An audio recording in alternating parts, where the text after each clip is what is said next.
జీవిత కథలను మనం ఎన్నో చూస్తుంటాం. ఎక్కువగా సామాన్య స్థాయి నుంచి దేశం కీర్తించే ఆటగాళ్లు, వ్యాపారవేత్తలు, నాయకులు లేదంటే క్రికెటర్ల గురించి తెలుసుకుంటాం. కానీ అంతకు మించిన స్ఫూర్తిదాయకమైన జీవితం తాలూకు కథలు ఎన్నో ఉంటాయి. కానీ అవి మనకు తెలియవు. ఇలాంటి ఓ అద్భుతమైన జీవిత కథ సోషల్ మీడియాలో వైరల్గా మారింది. లక్నోలోని ఓ ప్రభుత్వ బడిలో చదువుకుంటున్నాడు రామన్. ప్రతిరోజు నాన్న తనను ఇంటి నుంచి నడిపించుకుని బడిలో దిగబెట్టేవాడు. జోరు వాన వస్తున్నా సరే గొడుగు రామన్కు పెట్టి తాను తడిచినా కూడా పట్టించుకునేవాడు కాదు తండ్రి.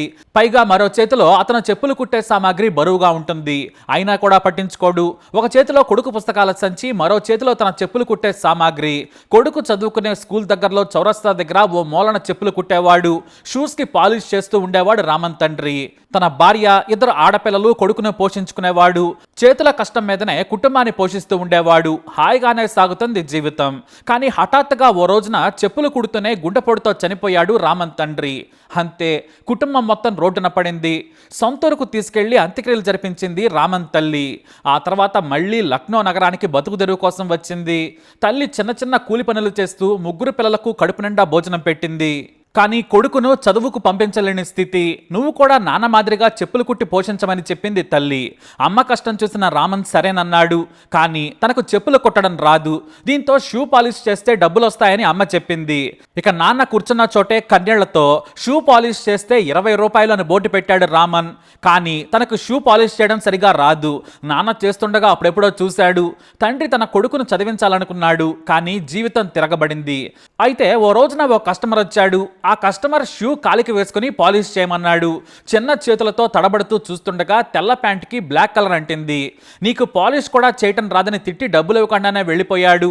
కాసేపటికే మరో కస్టమర్ వచ్చాడు. షూ విప్పేస్తేనే చేస్తానన్నాడు రామన్, అది కూడా భయంతో. సరేనని కస్టమర్ ఓపికగా షూస్ ని విప్పి ఇచ్చాడు. కానీ పాలిష్ చేస్తుంటే ఆ కస్టమర్కి నచ్చలేదు. వద్దులే, నీకు చేయరాదని 10 రూపాయలు చేతిలో పెట్టి వెళ్ళిపోయాడు. ఏడుస్తూ కూర్చున్నాడు రామన్. ఇక ఇది తన వల్ల కాదనుకున్నాడు. కన్నీళ్లతో వణుకుతూ ఉండగానే హఠాత్తుగా ఈసారి ఓ వృద్ధ కస్టమర్ వచ్చాడు. కాలుని రామన్ ముందు పెట్టి పాలిష్ చేయమన్నాడు. భయంగా చేయటం మొదలు పెట్టాడు రామన్. ఆ వృద్ధ కస్టమర్ అలాగే చూస్తూ ఉన్నాడు. సరిగా చేయట్లేదు, బాగా షైనింగ్ రావాలి, బాగా రుద్దు అన్నాడు. రామన్కి ఆ మాటలతో ఇంకా భయం వేసింది. ఇటు పక్క బాగా రాలేదు, ఇంకా రద్దమన్నాడు. అటుపక్క చేయలేదేం, 4 వైపులా ఒకే తీరున ఉండాలి, బట్టలకి అంటకూడదు, చూసి జాగ్రత్తగా చేయని భయపెడుతూ రామన్తో అరగంట సేపు పాలిష్ చేయించాడు ఆ వృద్ధ కస్టమర్. ఆ తర్వాత రామన్ ఆ వృద్ధ కస్టమర్ కళ్ళ వైపు చూశాడు. ఆ వృద్ధ కస్టమర్ నవ్వుతూ, చాలా బాగా చేసావు బాబు, అద్దాల్లా మెరుస్తున్నాయి, ఇదిగో 100 రూపాయల నోటని ఇచ్చాడు. సార్ చిల్లర లేదన్నాడు రామన్.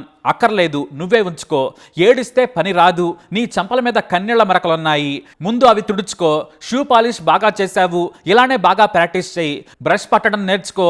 కాస్త దూరంలో వ్యక్తి పాలిష్ చేస్తున్నాడు కదా, గంట సేపు అక్కడే ఉండి చూసిరా. ఏడిస్తే ఎవ్వరూ అన్నం పెట్టరు, దేవుడు కూడా సాయం చేయడు, నీ కష్టమే నీకు సాయం చేస్తుంది. నువ్వు కొత్తని నాకు తెలుసు, బాగా కష్టపడు అని తల మీద చేయి పెట్టి చెప్పి వెళ్ళిపోయాడు ఆ వృద్ధ కస్టమర్. అప్పుడే రామన్కి ధైర్యం వచ్చింది. మెల్లిగా తిట్లు తింటూ వేరే వారిని చూస్తూ నెలలోనే నేర్చుకున్నాడు. ఆ తర్వాత బంధువు సాయంతో చెప్పులు కుట్టడం నేర్చుకున్నాడు రామన్. ప్రతిరోజు 400 సంపాదించడం మొదలు పెట్టాడు. ప్రతి రూపాయి అమ్మకిచ్చేవాడు. ఇక నాన్న గుర్తుగా వస్తువులున్నాయి. ఆ తర్వాత చెల్లెలని కొంతవరకు చదివించాడు. వారికి పెళ్లిళ్లు చేశాడు. ఒక చిన్న చెప్పుల దుకాణం రోడ్డు మీద పెట్టుకున్నాడు. ఆశ్చర్యకరమైన విషయం ఏమిటంటే హిందీ బాగా చదవడం, రాయటం అతనికి బాగా వచ్చు. అందుకే సోషల్ మీడియాలో నాన్న పేరుతో అకౌంట్ ఓపెన్ చేసి తన కథ మొత్తం రాసుకొచ్చాడు రామన్. అయితే ఇక్కడ ఫోటోలు పెట్టలేదు, కానీ ఓ కొటేషన్ మాత్రం పెట్టాడు. ఏడుస్తూ కూర్చుంటే ఎవ్వరూ సాయం చేయరు, నీ పని నువ్వే చేసుకోవాలి, కష్టపడాలి, ముందు నీ కన్నీళ్ళు వస్తాయి, కానీ కష్టపడితేనే సంతోషపు కన్నీళ్ల రుచి చూడొచ్చు, కష్టమే మనల్ని కాపాడుతుంది.